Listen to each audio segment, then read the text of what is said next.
Welcome my YouTube channel व्यास नारायण मिश्र। आज हम discuss कर रहे हैं कुछ क्वेश्चंस। जेनर डायोड पीएन संधि डायोड से किस प्रकार भिन्न है। इसका मतलब कि जेनर डायोड और पीएन संधि डायोड में डिफरेंस क्या है, हमें ये देखना है। तो जो जेनर डायोड होता है वो भी एक पीएन जंक्शन डायोड ही होता है। पीएन जंक्शन मतलब पी टाइप सेमीकंडक्टर और एन टाइप सेमीकंडक्टर जब दोनों को कंबाइन कर देते हैं तो उन दोनों के बीच में एक संधि बन जाती है, जंक्शन बन जाता है, जिसे पीएन जंक्शन या पीएन संधि कहते हैं। तो जेनर डायोड एक प्रकार का पीएन संधि डायोड या पीएन जंक्शन डायोड ही है, लेकिन एक जो नॉर्मल पीएन जंक्शन डायोड होता है उसमें पी टाइप सेमीकंडक्टर में जो ट्राईवैलेंट त्रिसंयोजी परमाणु हैं उनकी जो कंसंट्रेशन है, उनकी जो मात्रा है कम होती है, तथा एन टाइप सेमीकंडक्टर में जो पंच संयोजी पेंटावैलेंट एटम है उनकी मात्रा कम होती है। मतलब जो मिश्रण है वो कम होता है, ठीक है ना, किसमें? साधारण पीएन संधि डायोड में।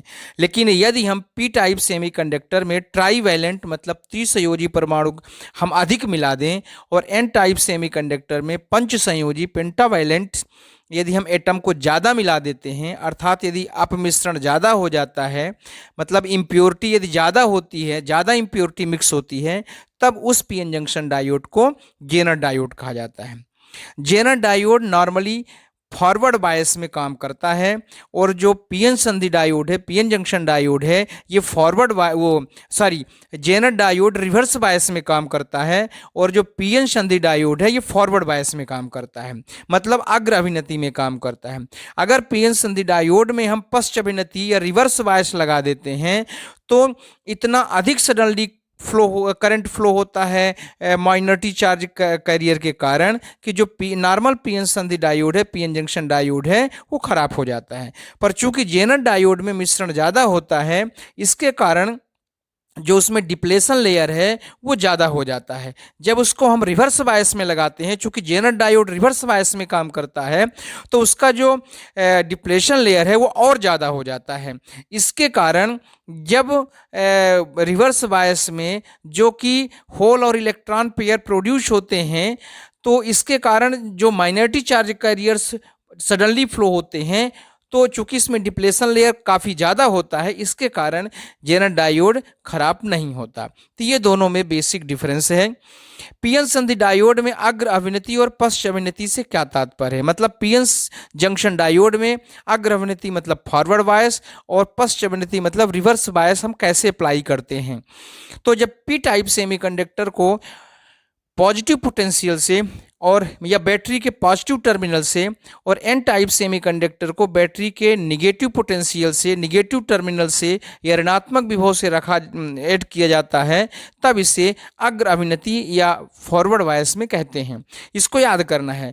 पी टाइप को पॉजिटिव, पॉजिटिव मतलब धनात्मक, मतलब पी को पॉजिटिव और एन को निगेटिव ऋणात्मक है, तो पी को पी से और एन को एन से, पी को पॉजिटिव से एन को निगेटिव से जब हम कनेक्ट करते हैं बैटरी के टर्मिनल को, तो इसे फॉरवर्ड बायस कहा जाता है। लेकिन जब इसको उल्टा कर देते हैं, अर्थात पी को निगेटिव टर्मिनल से और एन को पॉजिटिव टर्मिनल से हम जब ज्वाइन कर देते हैं, तब इसे रिवर्स बायस में कहा जाता है। बायस का मतलब होता है पोटेंशियल डिफरेंस अप्लाई करना। बायस का मतलब, अभिनति का मतलब क्या है? हम जब उसमें पोटेंशियल अप्लाई करते हैं, विभव जब हम उसको देते हैं, वो अभिनति कहलाता है, बायस कहलाता है। अर्धचालकों का ताप बढ़ाने पर क्या होता है? तो जब हम अर्धचालकों का ताप बढ़ाते हैं तो इसमें एक संयोजी बैंड होता है, नीचे जो है एक संयोजी बैंड होता है और ऊपर जो है, तो इस तरह से आप देख सकते हैं कि नीचे जो है जब उसकी एनर्जी कम होती है तब उसको बैलेंस बैंड कहते हैं, बैलेंस बैंड कहते हैं, उसी को हम संयोजी बैंड कहते हैं। क्या कहते हैं? उसको हम संयोजी बैंड कहते हैं, जब उसकी एनर्जी क्या होती है? कम होती है। ये संयोजी बैंड है और ये जो है संयोजी बैंड है, बैलेंस बैंड कहलाता है। और ये जो है आपका कंडक्शन बैंड है, जिसको हम चालन बैंड कहते हैं। तो जब हम अर्धचालकों का ताप बढ़ाते हैं, टेम्परेचर जब इंक्रीज कर देते हैं, तो जो ये आपका संयोजी बैंड है, बैलेंस बैंड है, इसमें कुछ इलेक्ट्रॉन जो है एक्साइटेड हो जाते हैं, उत्तेजित हो जाते हैं, और वो इलेक्ट्रॉन जो है बैलेंस बैंड से सीधे कहाँ पहुंच जाते हैं, कंडक्शन बैंड में, चालन बैंड में पहुंच जाते हैं।